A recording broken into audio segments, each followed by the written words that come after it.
All right. Welcome to the Human Sync podcast. We have Matt and Matt. I think we're going to go by Dawson and Kaeberlein, if that's okay for the rest of this podcast. Awesome. Seems less confusing. That's great. Yes. Well, I'm excited to talk. I've known both of you guys for, Matt, I met you back in 2018, and Matt Kaeberlein, I met you about a year and a half ago. And we're here to talk about biological age clocks.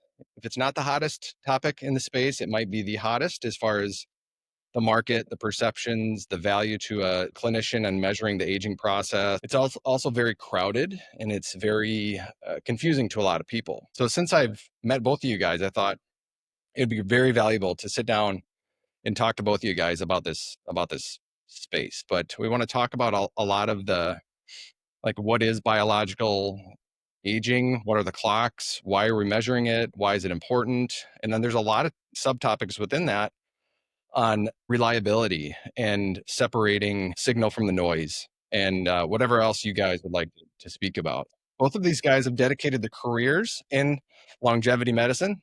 They just land in very different places on one of the most debated topics in the field. So Matt Dawson is the CEO of TruDiagnostics and the co-founder of Wild Health. He's a physician, researcher, entrepreneur who has built one of the most advanced epigenetic testing companies in the world, and his team has developed over 1,600 epigenetic biomarkers, partnered with institutions like Harvard and Yale, and has put biological age testing into the hands of thousands of clinicians and consumers. On the other side, we have Dr. Matt Kaeberlein, CEO of OptiSpan, affiliate professor at the University of Washington and co-founder of the Dog Aging Project. Matt, I think I just saw you on like CNN and something. 60 Minutes. Yeah. 60 Hanging with Minutes. Anderson. Yeah. Rock on. Matt is one of the most respected aging researchers out there, most notably known for his research into rapamycin and what it could mean for how we age.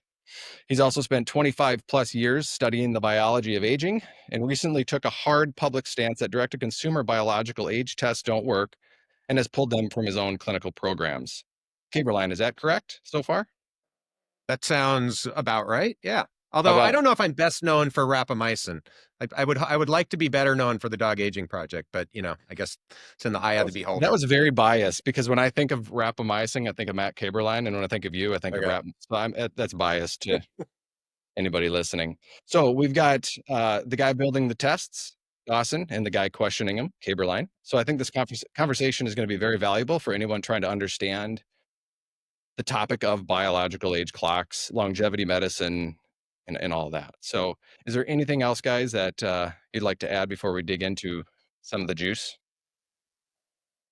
The one thing I would kind of slightly adjust from what you said is like the man building the test. So I would say biologic age tests in general, I agree with Matt Kaeberlein on 90% of the time when it comes to the field in general. And even in building the test, like we have licenses to over 1,000 and we only report on 3. So we are collaborating with universities who are building the tests, and then we are licensing the ones that we feel are the most actionable. So just, I don't want to take credit for building the tests because the universities are doing it, and I don't want to take credit for all the junk tests out there. So both reasons I don't want to take credit for it. That's very important clarification. Yeah. Okay, rock on. And Eric, let me add a clarification too, because while I think, the sort of clickbait biological age tests don't work, I know people want simplistic sort of punchlines. That's not what I actually think. I think it depends on what you mean by do they work. I think many of the biological age tests do actually accomplish what they are designed to do. That's just not often what people think they are doing. And so we'll get into that more, but I certainly would not want to be quoted as saying biological age tests don't work without being able to then give the more nuanced answer as to what I mean when I say that. Totally. Yeah. And I've got about 6 to 8 sections. I've looked at your previous podcasts and Dawson, and so I think we'll cover that. And if I miss anything, just say, hey, let's talk about it. It's all good. So, and while Matt Kaeberlein doesn't want to be quoted saying biological age clocks don't work, I don't want to be quoted saying they do work, because again, it is the exact tool that we're talking about. So I know we'll get into that nuance. Sounds good. I respect you guys a ton. Like I was saying before we started record, there's, I've met a lot of amazing people in the space in the last 8 years. So I'm just extremely excited to be able to talk to you guys about this. So thanks for taking the time. For people that don't know much about you guys, just maybe a 60-second description on who you are, where you grew up, what things you like to do. Just light, maybe starting with you, Kaeberlein. Sure. So I was born in Erie, Pennsylvania, but I grew up in Seattle, Washington. Pretty lower middle class childhood. Was not a great student. I like to say I was a late bloomer when it comes to academics. Did a lot of drugs when I was young, which is not atypical. Got over that, became an adult, met my wife, and my life changed. I'm a scientist by training. I tend to look at the world through the lens of my scientific training. But outside of science, I mean, I still would love to be a rock star. Uh, one of these days, maybe I'll get there. I love athletics and I love my family. And those are the things that are, my family is the most important thing to me. I'd give up the science any day, you know, if that's what the question was. So I generally try to approach the world through the lens of being thoughtful, trying to understand other people's perspectives, take an empathetic approach, but also be honest and just give my opinion and approach conversations like this through the lens of try to understand, you know, if we actually disagree, what is the disagreement? And then, you know, talk it out. Reasonable people can disagree about stuff like this. Totally. And we live in such a sensitive world that I think it makes people uncomfortable. But it's like, in order for the space to move forward in the right direction, we have to have questions. There has to be questions on, like, do we just trust everything we see? Or can we dive into the reasons why? And then that helps the field move forward. So that's the whole goal in all of this. Um, Dawson, what about you? Yeah, and the disagreement, that's where you push the science forward. I think Matt and I agree probably on 98% of things, but we're going to focus on the parts that we don't agree on because that's where we push the science forward. Like I've always said, my definition of science is getting closer and closer to an approximation of the truth. That's the goal, and we want to keep pushing that area. So we'll talk about this disagreement. I also, every time that we disagree on something, I'm going to refer back to all the drugs that Matt did. Matt did when Yeah, he I was was going to say younger I want to because hear about your story about clearly, no, your misspent youth. super clean, super clean. That's why my thinking's clear. That's why, no, I grew up in rural Kentucky. I didn't even know a doctor or scientist when I was growing up. So it was a very rural area. I went to medical school, did my residency and training in the University of Utah. I grew up mainly in the woods. I love being in the woods, and I live on 200 acres with my 4 kids and wife and a couple dogs now. So I'm following the dog aging project very closely as well. I was a clinician to start, seeing patients. I was in academics. I started out in academics doing research. I was an associate professor, published a lot of studies. I ended up leaving academics when I got frustrated with just what I felt like how slow it moved. I would feel like there was science coming out that could be applied, and we weren't allowed to apply it yet. So my goal has always been, since I've left academics, is to be able to bring the most cutting edge science as quickly as is reasonable and safe out to folks where it's useful. And so I take, well, I have a scientific background that is nothing like Matt's. I take more of a clinical view of things. Is this clinically useful, and how is it clinically useful? And that's how I kind of approach things. And that's probably where you'll see some of the divergence. I think we'll probably agree on a lot of the facts, but maybe just some of the usefulness as to is it clinically useful, and how is it clinically useful? Where could it be misused? I think that's important too, because that happens a lot. We're living in a time now where there is a lot of marketing that is ahead of the science.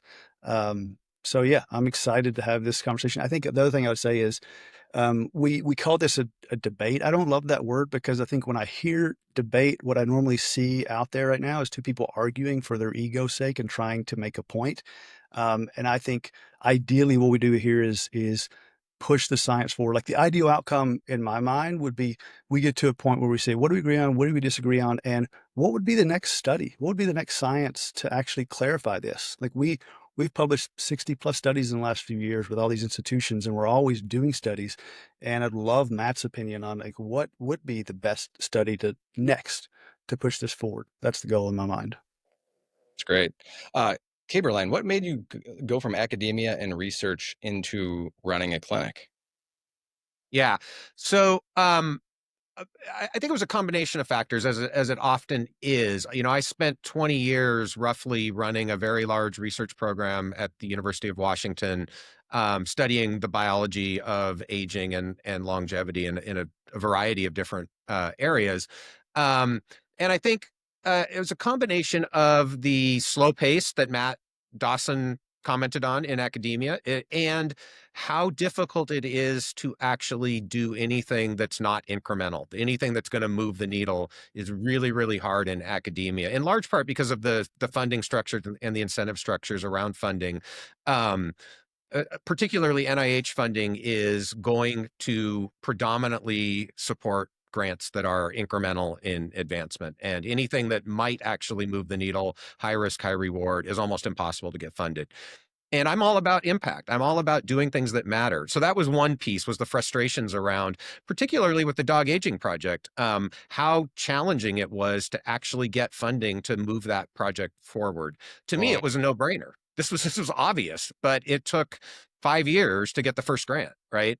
And I mean, I had this thought in my head. I don't know how many 5 or 10-year cycles I've got left, but I want to do something with those 10-year cycles, That's right? good. Yep. So that was Yep. part of it. And I had gotten, I had allowed myself to take on many leadership positions in academia, which involve a lot of busy work. And again, I felt like probably 80% of my time was spent doing things that were not as important as I wanted them to be.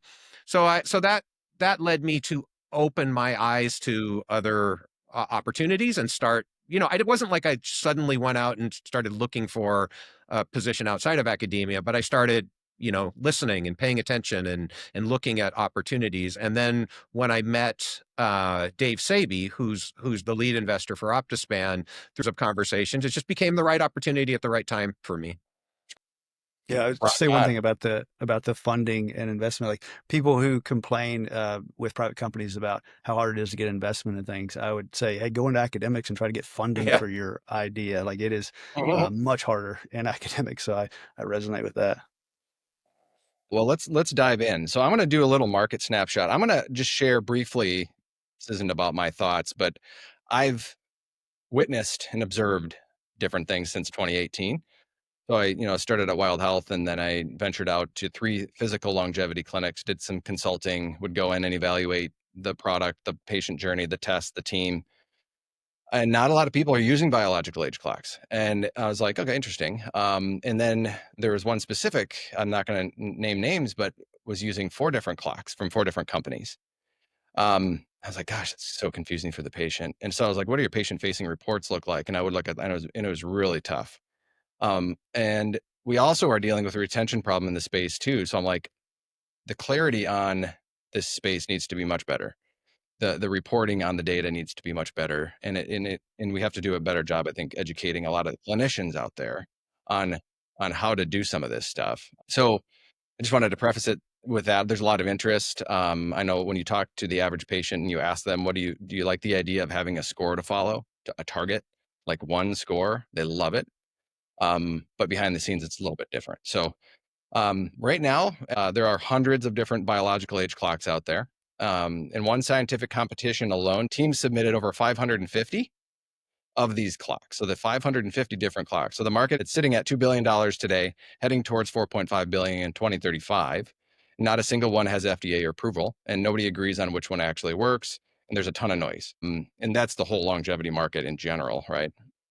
One of the loudest voices is Dr. Kaeberlein here talking about it. And you've done, Matt, I remember maybe from 2023 or 24, time flies, but you did an experiment using 4 different tests, 4 different companies, and then you had 2 samples per company for a total of 8 different samples, right? Um, it came back, your results ranged anywhere from 43 to 61 years old. Yeah, And something like that. something like that. So that creates confusion, especially, I mean, for somebody that's educated like you, but think about the consumer, they're not sure what to do with it. And then I believe Steve Horvath even said something about they're not ready for clinical use, but there have been so many different types of clocks as well. So I think it all depends on which clock you're talking about. The original Horvath clock, right, which from 2013 was one of the first ones. I think it was 2013. So just, setting the stage, there's lots going on. And then Matt Dawson, you're building a company with TruDiagnostics. They've been around for a little bit, right? And you're doing things a little bit differently. I have not looked into all 550 companies that are doing this, but I feel TruDiagnostics has stood out from these other ones. And there's like 5 I can think of right now. So part of me is like, you've got affiliations with major institutions, CLIA certified, CAP accredited. A lot of the competitors are not doing a lot of the due diligence and the work you guys are doing. So me, as a clinician and running a company, Human Sync, I'm curious on like what makes TruDiagnostics different. And is it correct that you have the largest private DNA methylation database in the world? Yeah, that's Yeah. true. We have over 100,000 samples. Yeah. So we got 2 different sides, and we'll dive into that. So first, not talking about clocks yet, Kaeberlein. Let's just preface what is biological age, Yeah. and Yeah. yeah. I think one thing that's important to appreciate is we don't really know is the honest answer.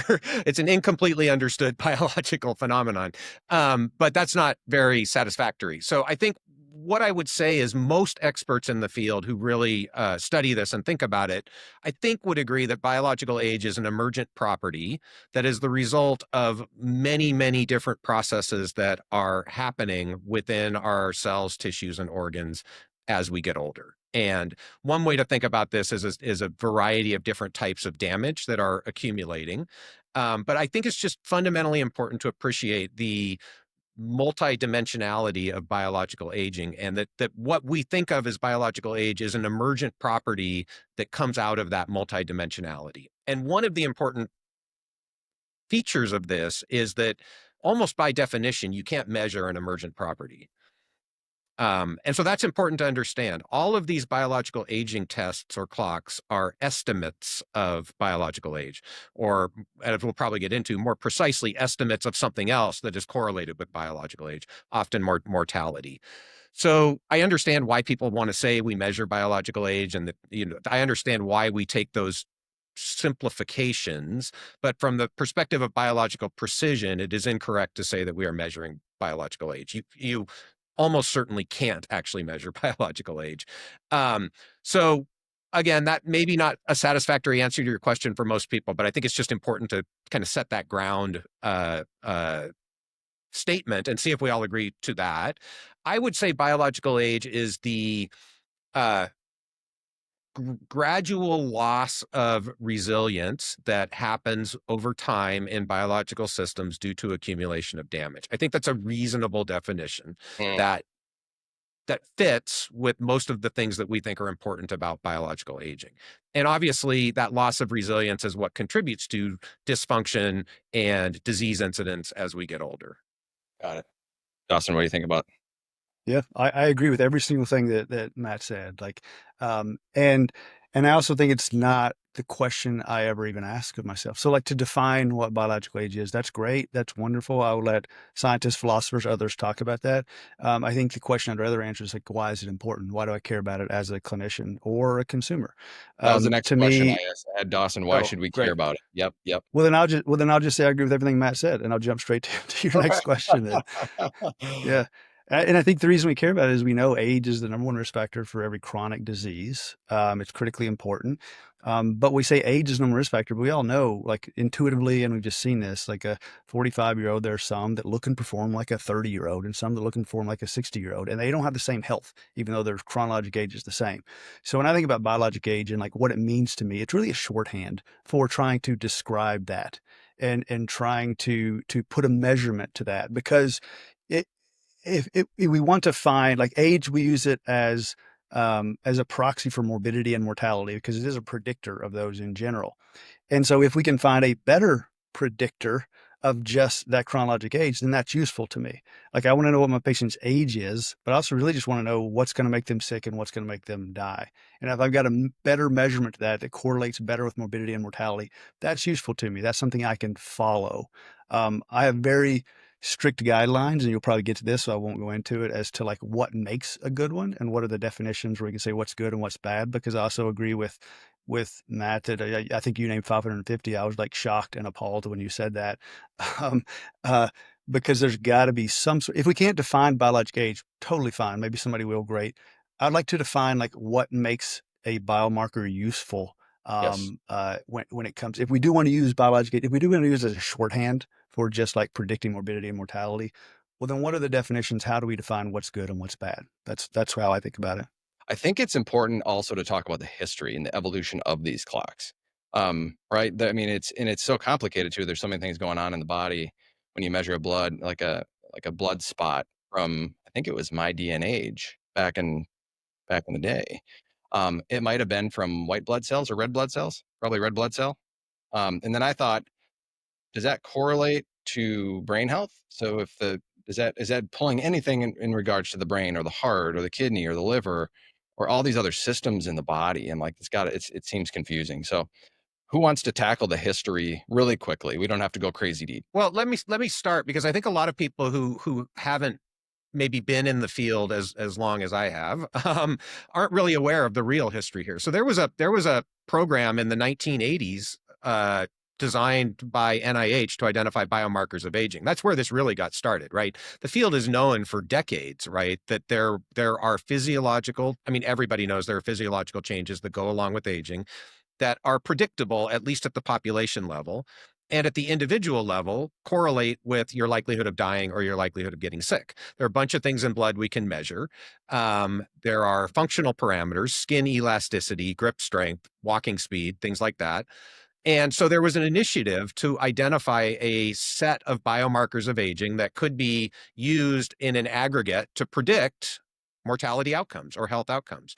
Um, I think the big breakthrough that got to the point where these actually became very useful was the ability to measure certain types of molecular changes that are very high dimensional, meaning hundreds of thousands of features. And you can do that with the epigenome, you can do that with the proteome, you can do that with the metabolome, you can do that with the transcriptome, potentially even with the microbiome.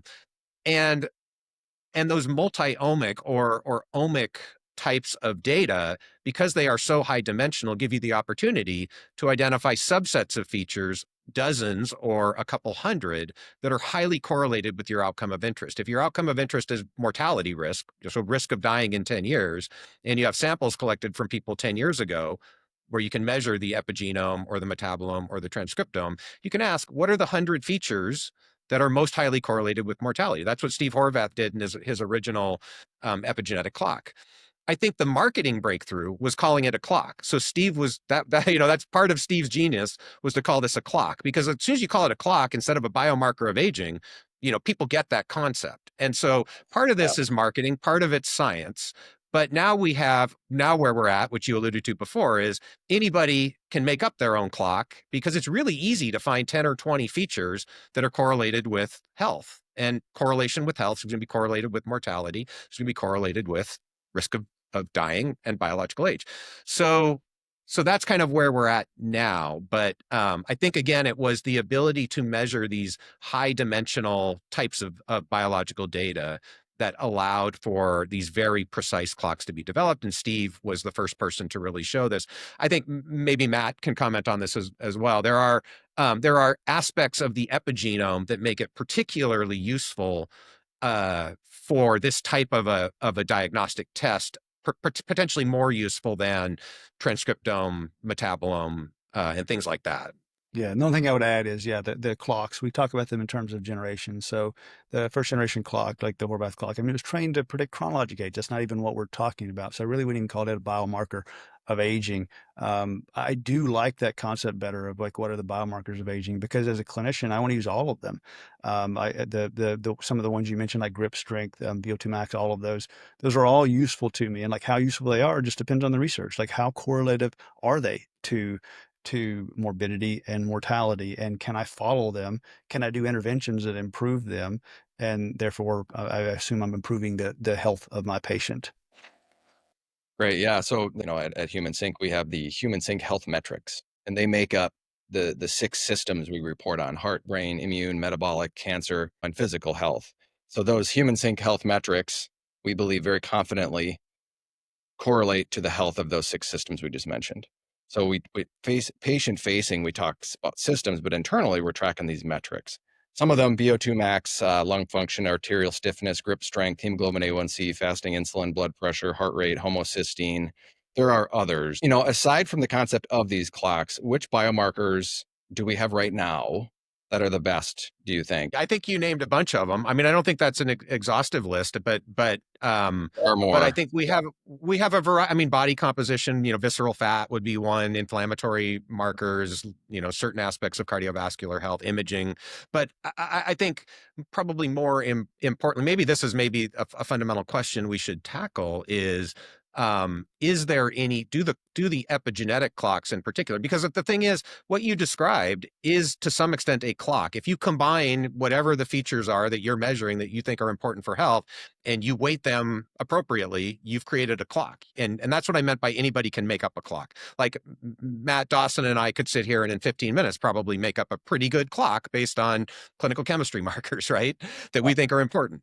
So I think the question is, do the current epigenetic clocks add any additional value from a clinical perspective over all of these other biomarkers that we're, I think, pretty confident are telling us something about health status of a person and future disease risk? The other point that I think is useful to also comment on is many of the I'll just call them traditional biomarkers. So clinical chemistry, physical assessments, cognitive assessments, things like that. Many of those are directly actionable, right? If we know that somebody is undermassed for muscle, there are interventions we can do to target that, right? So it's directly actionable. Whereas the epigenetic clocks right now are not directly actionable because we don't understand, first of all, we don't have a way to change that specific epigenetic mark.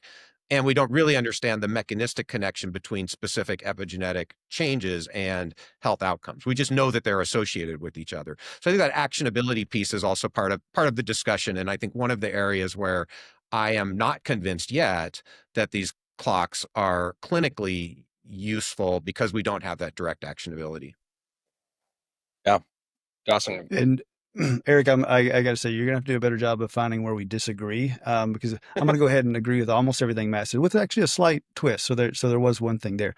So your question was like, what biomarkers are out there and good? So as a clinician, and like my prior company, we were looking at hundreds of thousands of things. So I don't ever want like one piece. I want the entire picture, and I want to bring it all together as a clinician or use AI to do that. So it's all useful to me, put in the right clinical context. Now, if you had to isolate, some are more useful and less useful. So if you made me pick like 3 or 4 specific biomarkers, if I'm specifically talking about aging, so what predicts mortality and morbidity, I love the things like VO2 max, like grip strength, like Matt mentioned inflammatory markers, so IL-6 or CRP, hemoglobin A1C for metabolic function. Again, if I'm having to pick some, and I actually put Dunedin PACE at the kind of very top of that with those as well. If I'm limited to a very small number of things. So just to answer your question specifically about the biomarkers, those are ones that I would throw in there as the most important ones for me to find and follow. So one area where I'll slightly disagree is I love actionability. I think that's important. That's ideal. That's wonderful. But as a clinician, I also if something is very highly correlated with morbidity and mortality, I kind of know in general what things are going to improve their health, but everyone is different. So if I have a marker that is just very highly correlated with morbidity and mortality, I'm also okay doing N of 1 experiments of saying, hey, we're going to try this intervention. We're going to try this thing, and we're going to see how it changes. So while I also love actionability, I don't actually count it as a hard requirement. To me, it's a bonus, and it's something I always like and want. But like when I get someone's CRP back and it's really elevated, I think of the 5 to 10 things that could be causing it, and then I will try changes and see how it decreases or not. So I wouldn't count that as a hard requirement. It just is a nice bonus for me. Yeah. And actually, I agree with you there as well. I think so, let me see if I can rephrase what you're saying, and you tell me if I get this wrong. But if you've got a biomarker, let's say Dunedin PACE, right? An epigenetic biomarker of health, change in health over time, rate of change of health over time.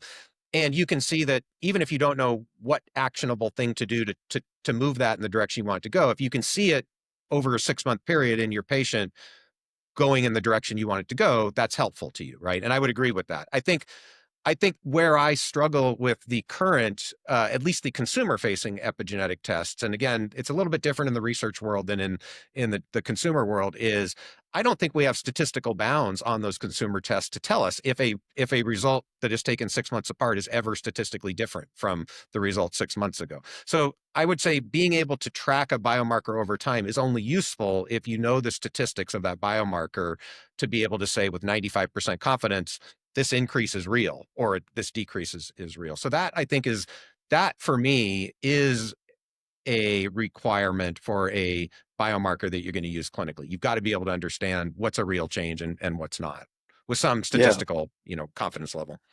Yeah, I agree. And I think that's where we may diverge a little bit. If it's okay to continue, Eric, is that okay to just continue Oh, to totally. answer? Yeah. Great. So, so I think to take one step back and then to directly address that, we never defined, and I think that's important, like what makes a good biomarker of aging, just to try to use a standardized word here.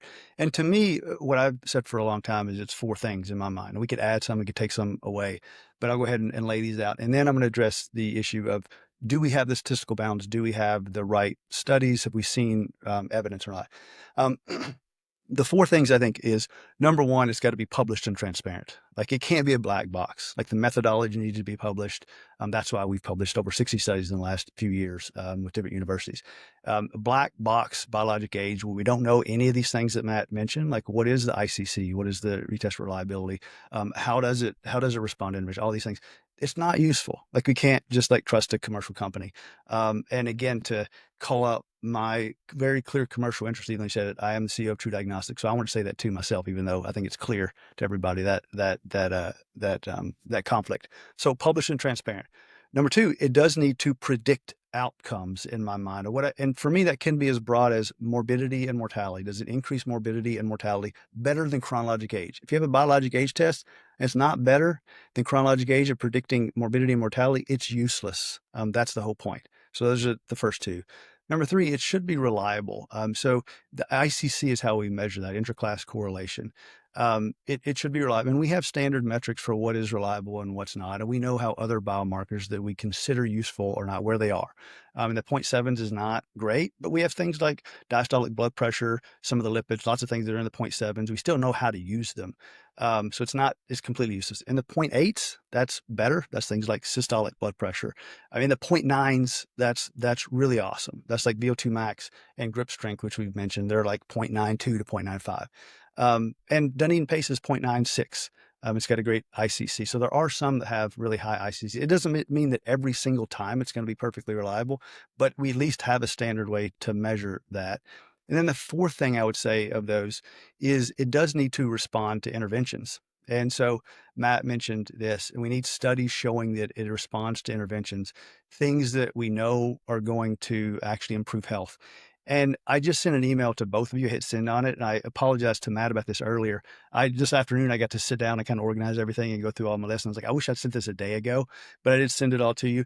And a lot of one of the areas where I think Matt and I disagree is on the level of evidence. And part of this is, and again, I apologize to Matt earlier, a lot of the studies I really like are brand new. Like, even they've come out in like Nature Aging and other journals in March. So like less than 30 days. So there's no way, we could keep up on those. So I'll actually talk about some of those to answer some of these critiques.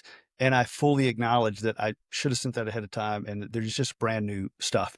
So when I've heard like even Peter Attia and on Andrew Huberman and Matt talk about a lot of like the problems with clocks, I'm jumping up and down a lot of times because it's like, yes, that was true, except for these studies in the last 6 months.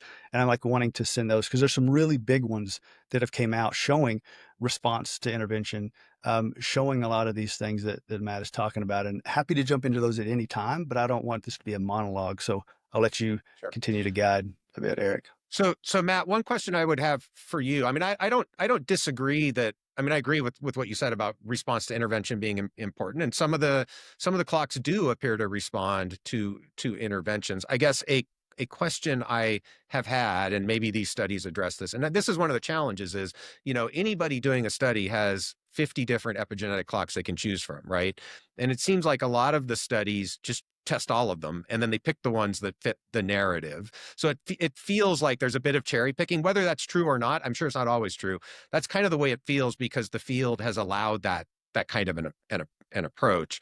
I guess the question would be, how do you disentangle the fact that there are so many clocks? And again, maybe the new studies address this. To the best of my knowledge, none of them consistently respond to interventions that we have some evidence to believe are improving health. And so it just sort of feels like the field is kind of saying, well, these clocks respond to these interventions, but maybe not exercise, but this clock over here responds to exercise. And so they work, right? And so maybe we'll get to Yeah. a point where we have algorithms, and maybe that's also worth just saying explicitly. When it comes to epigenetic clocks, when we say it's a different clock, it's just a different algorithm. It's just a different set of epigenetic marks, right, that are being queried. Maybe we'll have an algorithm that is faithfully responsive to the interventions that we think it should be responsive to. I haven't seen that yet. Doesn't mean it doesn't exist. And obviously all of these things are super complicated because when you're dealing with human clinical studies, it's messy, right? And there's power issues and there's, variation within the way the studies were done. So I am fully cognizant that I don't want to throw clocks out. It just is really challenging for somebody like me to look at this and say, how do we look at this data in a rigorous way to get to where we want to get to? Yeah, and to me, I think it comes down to there are bad clocks and there is some bad science. So like I'll tell you like kind of my favorite studies and where I think the evidence is. And in the end, um, our evaluation of those is why we report on 3 clocks, and we could report on over 100 that we have licenses to, and we don't. Like the ones that we don't think work, we don't report on.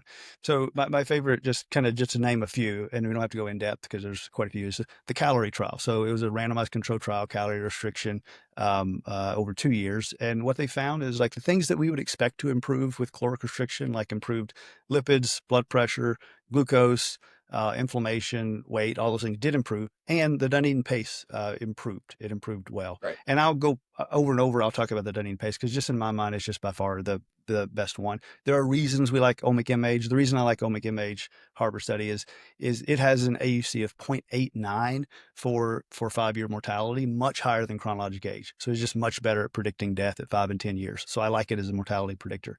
And then I like systems age from Yale. It's got a lot of good qualities, but it is a little more directional of like what to do as a clinician. If there's a certain organ system, I'm going to dig into that. So that's just why we have those 3. But I'll really be talking about mainly Dunedin PACE is my favorite, because also the reprieve trial. So this was pitavastatin and HIV.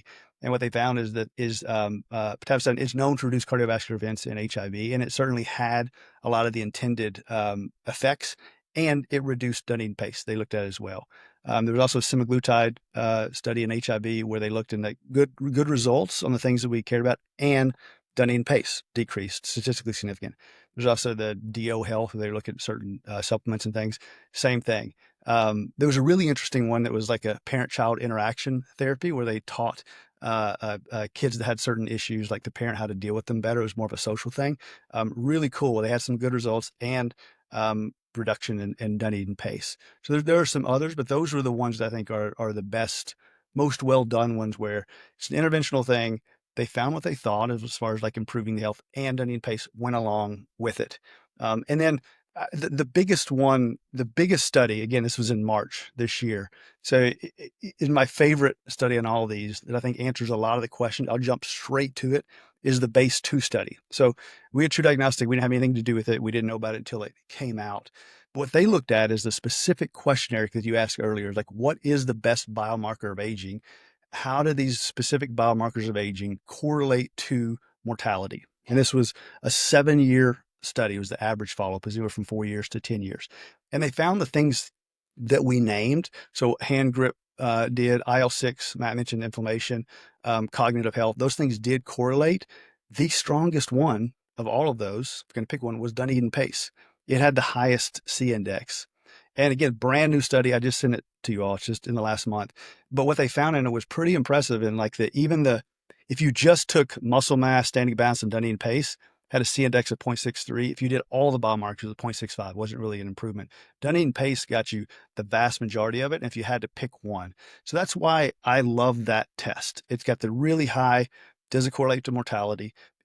I could list, there are over 300 published studies on Dunedin pace, over 50 different cohorts showing response to intervention, correlation to morbidity and mortality. And clinically, that's the one that I always used before I came to TruDiagnostic, and it's the one I lean on now. And so while I just feel like it's important to separate like the field, like all these other clocks, like they just don't meet the 4 criteria. And that's the one that I use clinically. That's the one that I like, and it's the one that's got all the evidence for. So I just want to separate it a little bit, Yeah. No, because I in my think that's mind, it's fair. always been Yeah. separated. I have a I question think, real quick, and I want to hear your thought too, Kaeberlein. But that the HIV study you just mentioned, was it a statin? Did I hear a statin was used, or what kind of medication? That's right. It was pitavastatin was Okay. specifically what it was. Yeah. So is that, I'm just like, for the listener, I'm like, how is that um, biologically happening that, so the statin reduces plaque in the coronary arteries, and that's related to mortality, and the Dunedin pace picks up on that? Yeah, so this was not like a specific study on Dunedin pace. So what they is in clinical infectious. So for those who want to look at it, is clinical infectious disease 2025, and we know HIV patients, they have more cardiovascular events and statins, pitavastatin. It was being studied. See, will it reduce those? That's an important outcome. We would like for people to Mhm. not have heart attacks, if possible, or cardiovascular events in general. And they wanted to look at well, this Dunedin pace, which has been validated in, again, over 300 studies and is shown to correlate. Does it pick that up as well? And there was a reduction, statistically significant reduction compared to the placebo group. So there was a placebo group. It was a good study, and it also showed that reduction in morbidity that the pitavastatin showed. So that's what it was, Eric. There's a lot of, because the Dunedin pace has been validated so much, there are a lot of people doing mortality and morbidity studies and using it too, because it's a surrogate marker of that, because it's just hard to study someone like for 20 years and is there a mortality change there or not. So they did have good hard outcomes in that study, and they had used it, I think, just to see if like they would get a surrogate if it didn't work, but it also worked. Those are the details on it. That was my curiosity. Matt, I cut you off. You're about to say something. Kaeberlein. uh, no, I mean, I think again, I don't think anybody would argue that, first of all, with what you said, that there are certain tests that are highly reproducible, and then a bunch that I think are more questionable or haven't been validated as much. And I certainly wouldn't suggest we should throw the baby out with the bathwater and say none of these tests work. Like that's not what I'm suggesting at all. And I think it's important to understand, right? A lot of these studies, maybe all of them, these tests that do work, Dunedin pace, they work at the population level in a research study setting, and I think we would all agree with that. Like, I think everybody would agree with that. I think the question still is, and this is where we need to get to the clinical validation piece. Um, do they work at the individual level, given the tools that we have now, and is there any quality evidence statistically that they can be used in a clinical setting to predict outcomes or improve outcomes optimally? That would be the goal. The other thing I think it's important to appreciate, though, is um, even if the Dunedin pace works really well, I think people need to understand how that test was created, and why I think we need to be cautious not to ever assume that it's going to work under every condition, right? So I mean, Dunedin pace, correct me if I'm wrong, this is my understanding. It's been a while since I've read that literature. It is an epigenetic algorithm that is correlated to change in health outcomes over time in a population of people, and they used a variety of different health metrics to estimate the change in health over time, right? And so basically, it's an epigenetic pattern that is correlated to change in health over time at the population level, which I think you can make a reasonable expectation that's going to be correlated to the rate of aging, right? The pace of aging. Um, but that's a specific population of people under specific conditions, which means that this epigenetic algorithm, these epigenetic changes, may correlate with rate of aging or change in health over time in many situations, but not in all. And so that's where I think we just have to always, I mean, I think you would agree. You never want to say one biomarker tells you everything, right? But I think it's important to understand limitations and not, and when we say a test works or it doesn't work, even we're being a little bit sloppy in our terminology because it works most of the time under specific conditions, but there are going to probably be populations or individuals more specifically where that is not going to be correlated to their rate of aging or their change in health over time. And I don't think we really have any good way to predict that at this point. Yeah. So I mean, so I think what I completely agree with the statement. I'm going to modify it a little bit. So anytime, So you don't so the completely question agree. is not complete. So I think the conclusion that we're like leading to is the part I didn't agree. So like the words in themselves, I agree, and the words themselves, and I'll be specific. It was developed in a specific cohort, and is that generalizable to others? It's a great question. Like we always have to answer that. Like you have to validate it in other cohorts. Which I mean, this one is again 50 cohorts and over 300 Yeah. studies, so that's why I like it. Like the other ones just Yeah. don't have that. And then does it work for everyone? Nothing. No, there's not a single biomarker or single test that I know of that works for all of them. And because I mean, every study we ever do, we say this works. What we're saying is it works for 60% or 70%. And then, like I mentioned earlier, it's kind of the N of one, like what's working for this person. And so just like, does it work compared to other tests? And that's where I bring up again the BASE-2 trial, where it like worked better than all the other ones for predicting morbidity and mortality. So that's just why I love that test, because all the questions that we have, which are great scientific questions, and we could always validate in 100 cohorts instead of 50 and in 600 studies. But as a clinician, I'm always like looking like, okay, like comparing this one to the other ones, like I love it. It's given me the information compared to others. I can't wait for the next study to then apply Bayesian analysis to. Like, am I more confident or less confident? It's just the one that has risen. And Matt and I could agree. We could like start bashing all the other clocks and agree really strongly. And I've got all that evidence, but I'm not what I'm not going to do. And this is talk about any of our competitors or anything, because that would just be not appropriate for me. So I'm trying to just lean into, while I agree that 90% plus of clocks are crap and don't work and don't meet thick guidelines, I'm just leaning into the one or two that I think are useful, just to be clear. Again, like we're agreeing on 90% here. What about the reproducibility? I mean, I think we maybe have highlighted that a little bit, but Matt Kaeberlein did those 4 different tests, 4 different companies, 2 tests from each company for a total of 8. Can you walk us through that? I can, but I'm not sure how productive that is. Other than to say that my Sure. goal in doing that experiment was Yeah. to really for me to understand how much variation is out there. If you take the same sample on the same day, you do a bunch of tests, how much variation is there, right? And so that's what I did. Eight tests across 4 different companies, all from the same samples, right? Blood or saliva, depending on the type of test.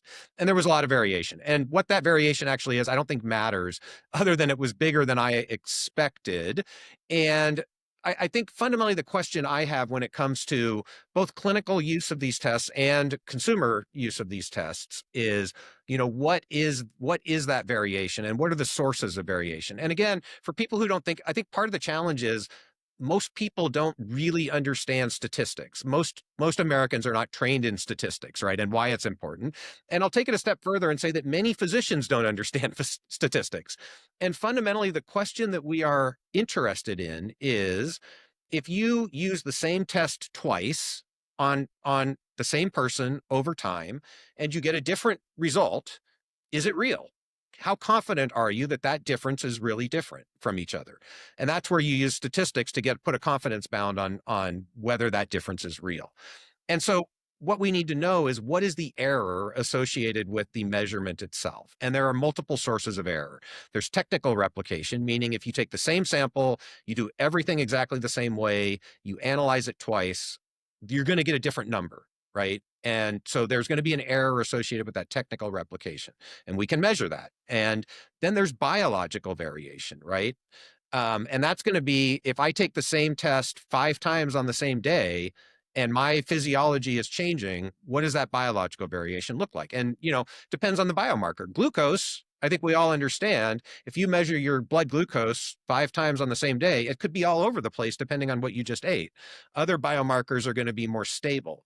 I think we would predict that epigenetic, if it's truly a a quantitatively useful estimate of mortality risk or biological age shouldn't be going up and down like that throughout the same day, unless we fundamentally don't understand what biological age is, which is a possibility, right? But I think we Yeah. would predict it should be pretty stable, right? Your mortality risk isn't fluctuating by 10 years in the same day. I think we would mostly guess that. That's what we Yeah. would expect. I'm looking But at there's these that other. biological variation too, right? And so Sure. my Yeah. I think, just let me finish up. When Yep. you actually understand the total error of the test, it becomes multiplicative for these sources of error, right? And so the fundamental question is, for a given epigenetic age test, what is the standard deviation on that error? What is that? We don't know. I don't think we know. I mean, maybe Matt knows because he's got access to a ton of data. I don't know. And I don't think any physician out there knows. And so my perspective would be, it is very risky for a physician to use a test where they don't know what the error is, because there's no way to know if a difference in measurements is real. Mm. So No, that's kind of so my fundamental challenge with the Yeah. space, right? Sure. Sure. no, it's great. Those are great points. I was smiling when you said a physician shouldn't use it. They don't know the statistics. I was thinking, man, the physicians I know, there would be no test they would use. Well, But okay, to if somebody doesn't know what the error yeah, rate is. yeah, and I think we do. So on some. So again, like this is whole like the field versus like one or two. Like the vast majority, 90% plus, we have no measurement of ICC. And to Matt's point, we're doing a lot of this research. We do have internal data, but there's also published data. So I don't want to lean on our internal data. I'll state it because we'll publish it eventually if someone's curious. But 90% plus of clocks, we have no IC, and this is a very standard measure. It's ICC. That's the technical variability. And as Matt said, no test, you send the same test twice, it is not going to be the same. It's going to be different by definition, but by how much. And we know this, like I mentioned earlier, systolic blood pressure, IC 0.87, diastolic 0.77, exercise blood pressure 0.73, grip strength 0.92, VO2 max 0.94. So those are just kind of some ranges. Most tests are in like the 0.8s that we use today. So can you The explain what those published, numbers mean? Can you explain like yeah, it's 0.94 just to that, sure. 0.70 just for somebody That listening? if it was 1.0, it would be the exact same number every time. And the lower it is, the bigger variation it is. And like Matt mentioned, we know like glucose is all over the place, but we have enough experience. We know like how to put it into clinical context. For our clocks, so again, not to bash on any others, Dunedin PACE is published at 0.96. That's one of the reasons why I fell in love with the test. Ohmic M age and systems age.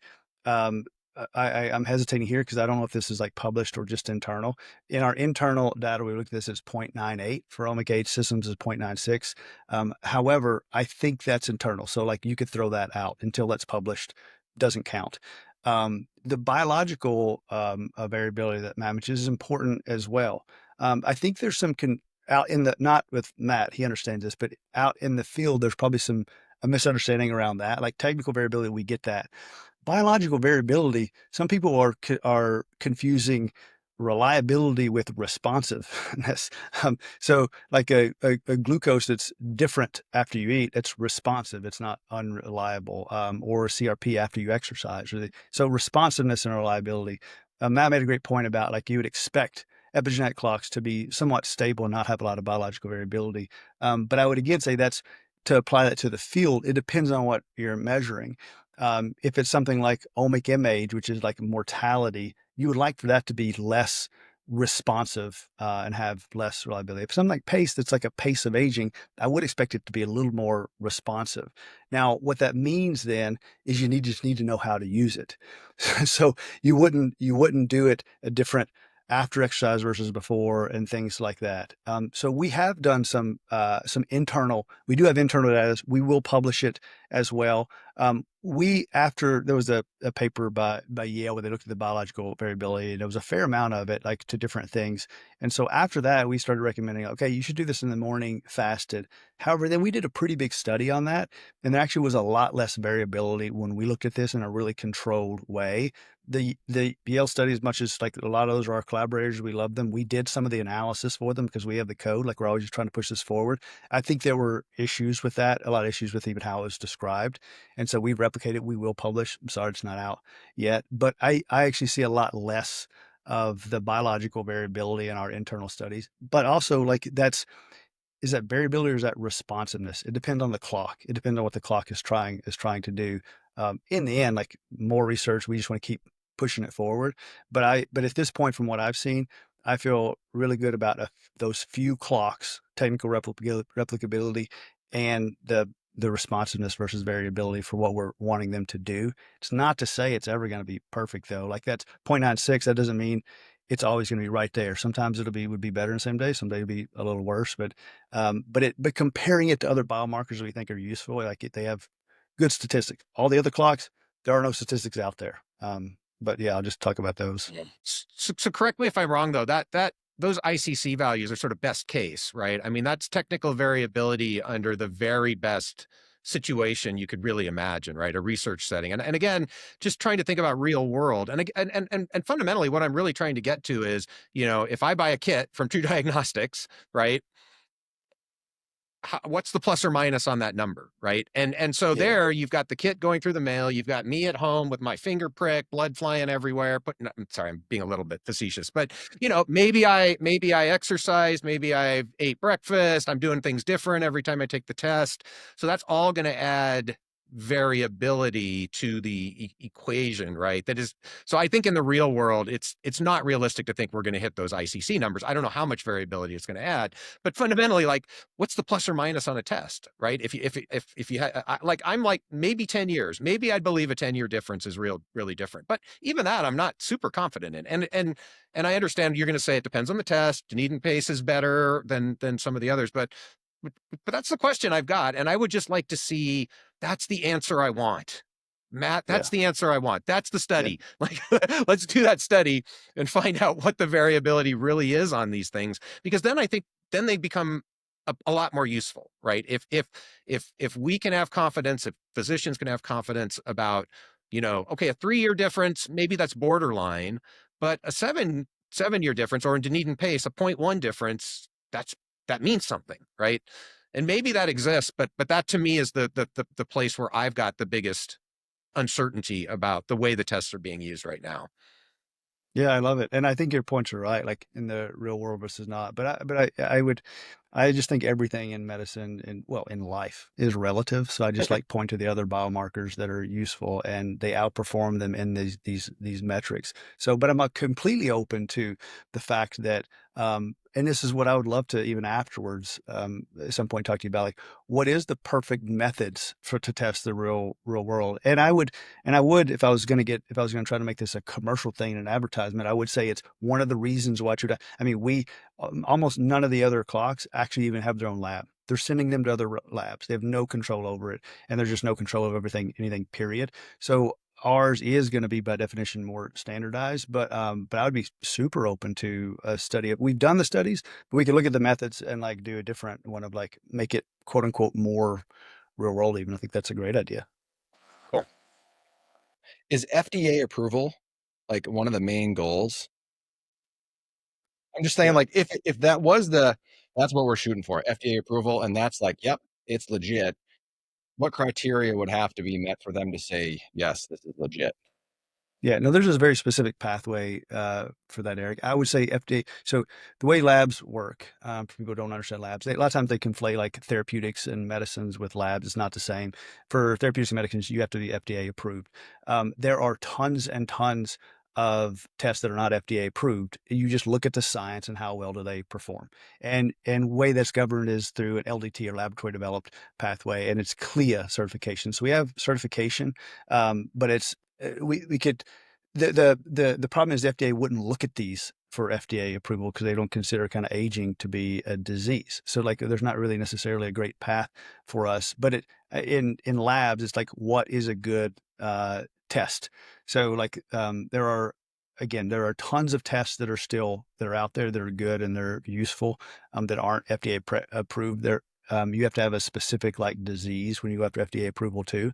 And we could come up with that like with Dunedin PACE and correlates. We could certainly like name a disease, but it wouldn't be FDA approved for aging because that just is not a consideration right now they would have. And maybe actually it was the first medication approved for aging. Matt would know this much better in the veterinary space. There's the first aging Almost specific. there.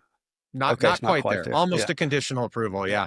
Yeah. Yeah. Can I just give a little bit of nuance? And again, feel free to correct me if I'm wrong, because FDA is super confusing in the way they operate. But I was hesitant if I even asking that question yeah, because well, I'm no, like, it's an important question because yeah, I think when most people think of FDA approval, like Matt said, they're thinking of a therapeutic, and that means something very different from a device or a diagnostic. In fact, I think it's technically FDA authorization in the device and diagnostic space, not approval.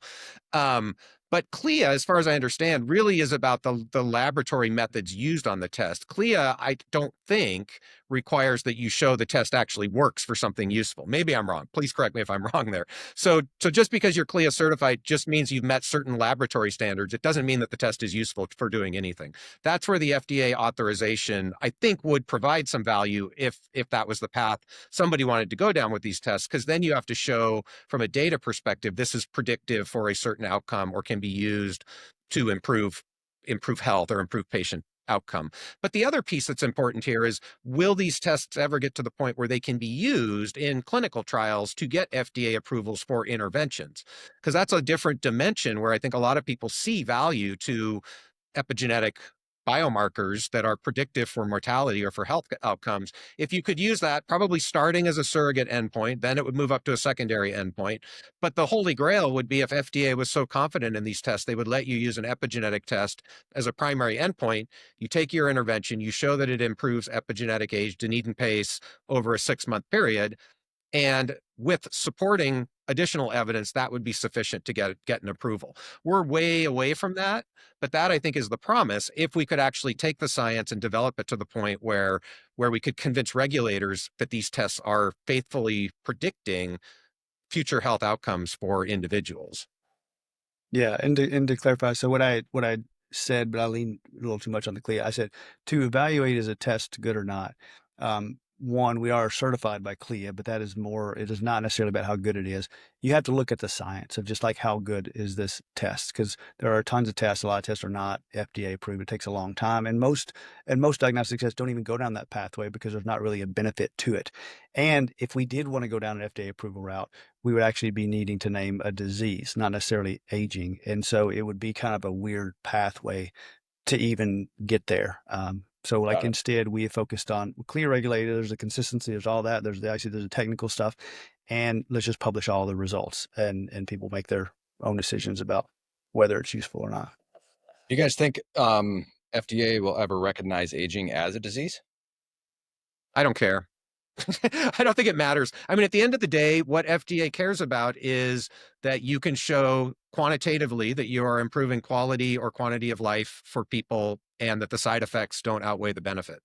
So it doesn't, to my mind, other than maybe from a policy perspective, it doesn't really matter if aging is considered a disease or not. It doesn't change what you have to show in a clinical trial if they consider aging a disease. I think that question is maybe more relevant for health insurance and payers, because if aging is considered a disease, then in principle, you might be able to get payers to cover medications to treat aging. But that's a different sort of Got question. it. Got it.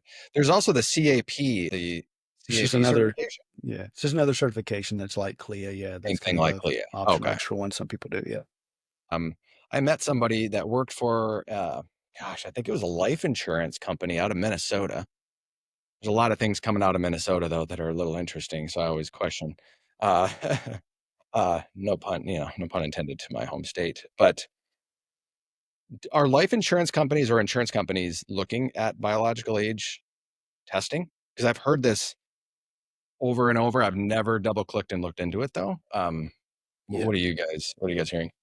I can say definitively yes. I get frustrated when I hear some people like claim like, well, if these worked, life insurance companies would be using them, because we've had lots of conversations. Life insurance companies are smart, like the ones that don't work, they want evidence. So and not to disclose anything confidential here, I mean, but there's massive life insurance companies that we are in conversations with, because life insurance, all their job is predicting is someone going to die, like with that much accuracy. And your 5-year risk prediction, what is the AUC just with chronologic age? It's 0.75. You can discriminate. That's how good. If you just know someone's chronologic age, are they going to die? Yes or not? Yes or not.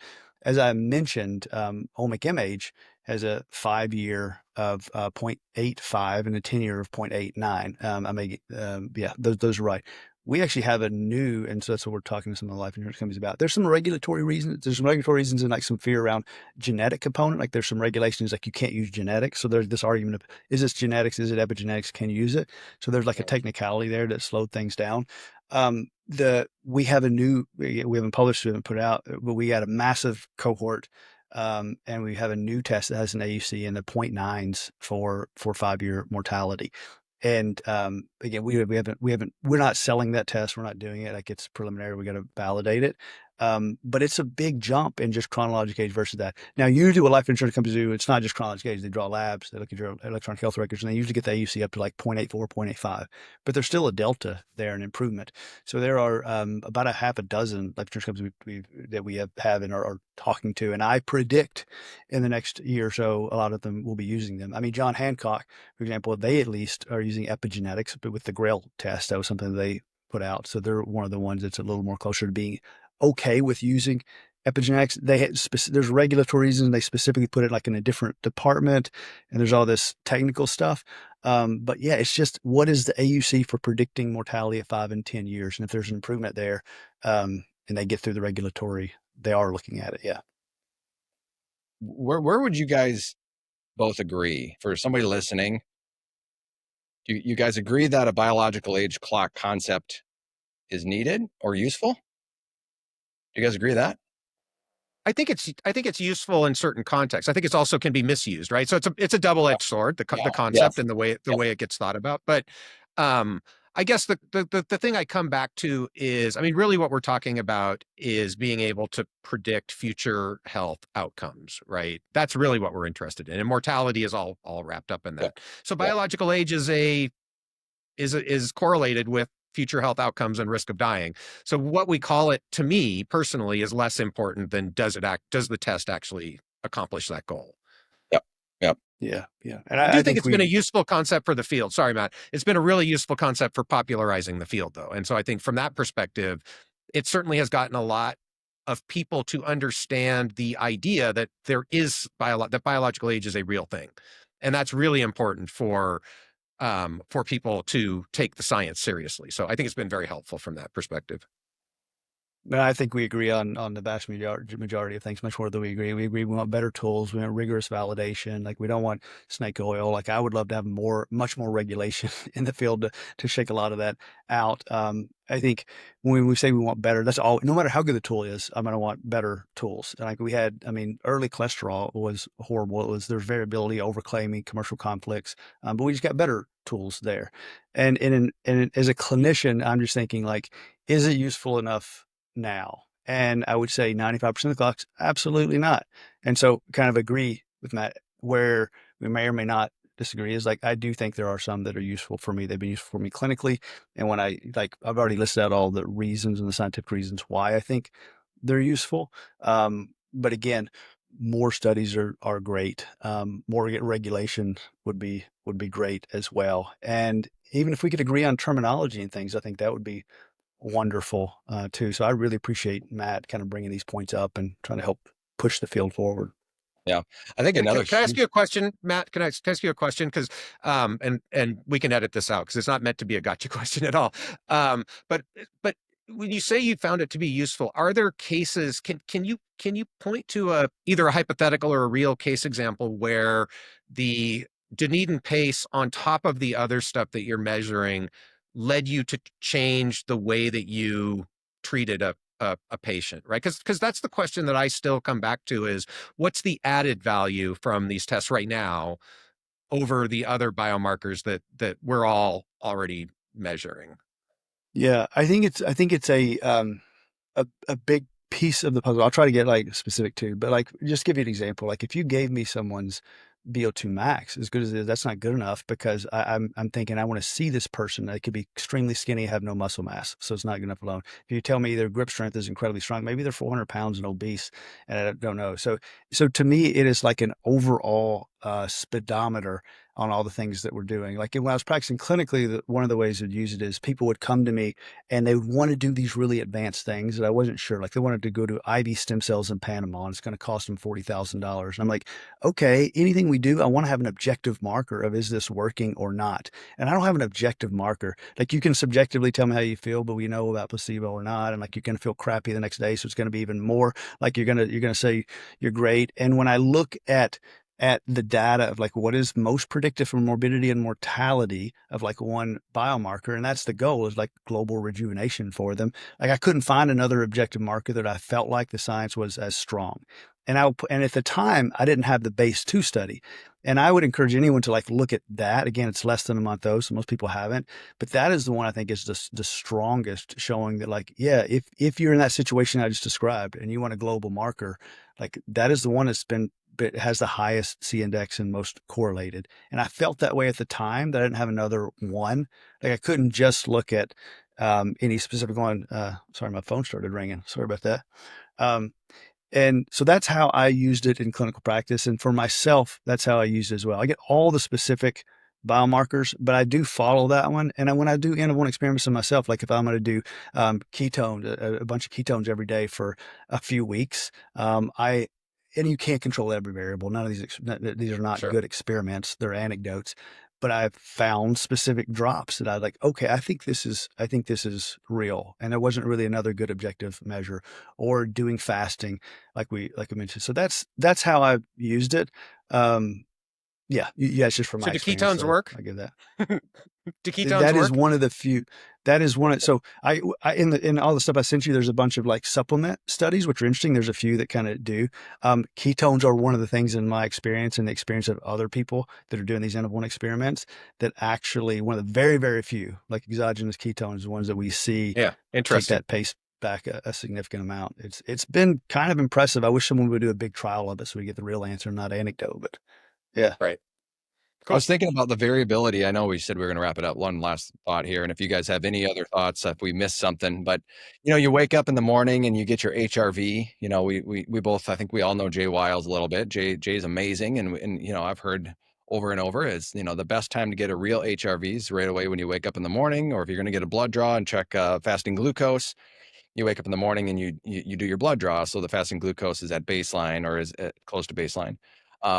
There's a lot of these variable markers that are best obtained in the morning upon rising. So Matt, Dawson, does that affect at all? Like if you did TruDiagnostic's pace of aging in the morning at 7 a.m. right when you wake up, does that matter?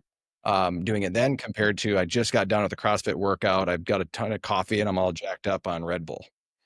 We'll publish this. I hate saying things that aren't published, and I'll send it to you all, the preliminary evidence, so you can just see it. But I do think it's best to do it at the same time. At the same time, the variability we saw is really small. And actually, one thing I didn't mention, that biologic variability paper from Yale, we actually looked and see to figure out if we can find the mechanism, and we can. It's all driven by immune subsets. Like when you actually correct for that, the variability like that goes away a lot. So I think just it makes sense to do something at the same time when you can, but the variability we got in our test was just not big at all. So if someone was to say, oh, I did one in the morning, one in the evening, I think it's like not useful. That our data wouldn't say it's not useful, but I think it's just good practice to do Got it. that.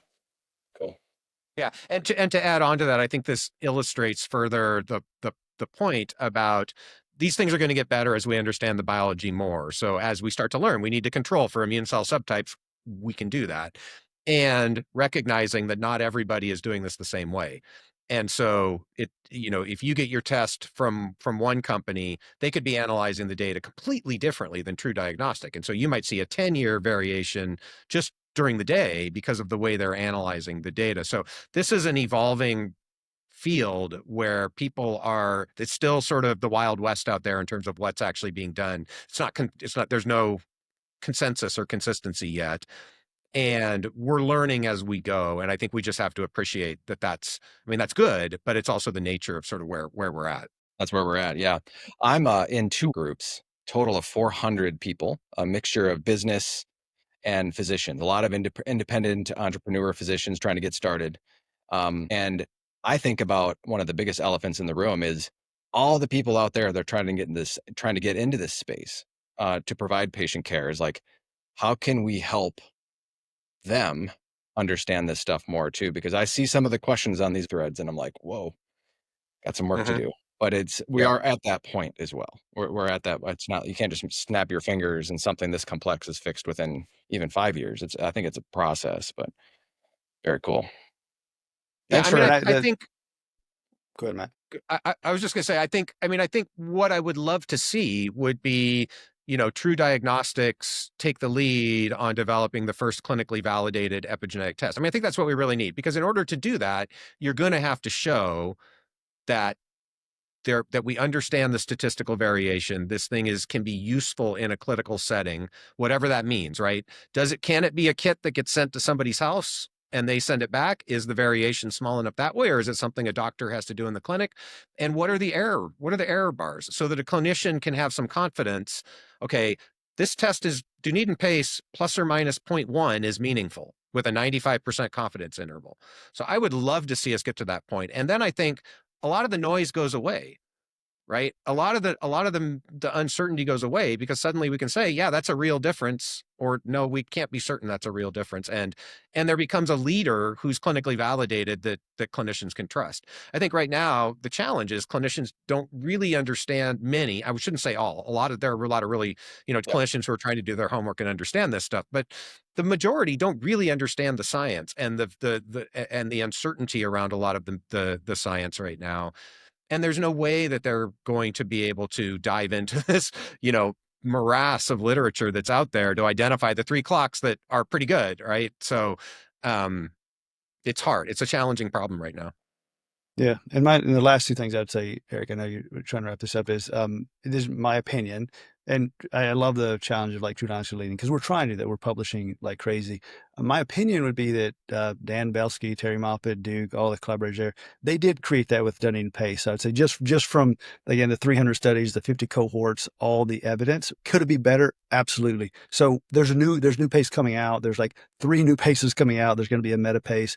There's going to be more, and it will be better. So we'll keep pushing that along. So that's, again, just my opinion. And I would say, look at base 2 and look at the other trials and form an opinion. Some people say it's good enough. Some people say it's not good enough. So totally get that. And then the last other point I would say is, anywhere where Matt and I have disagreed, remember that extreme drug use that he mentioned in the beginning. So I just think it's important.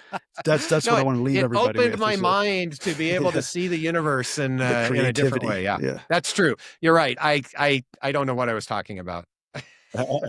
I think he's on drugs. We can just discount everything. Just take away that clip. To be clear, I stopped my drug use after I got out of high school. I've been pretty damn clean for my adult life. So I love that you felt the need to clarify that for us. I'm guessing I've been cleaner than Dawson over there in my adult life. That's funny. No, cool guys. Well, thanks for the time. This is great. We'll probably stop right now, and maybe we'll all 3 meet again in the future. We'll see what happens. We definitely will. I expect so. Sounds good. All right. Thanks, man. Thanks, Eric.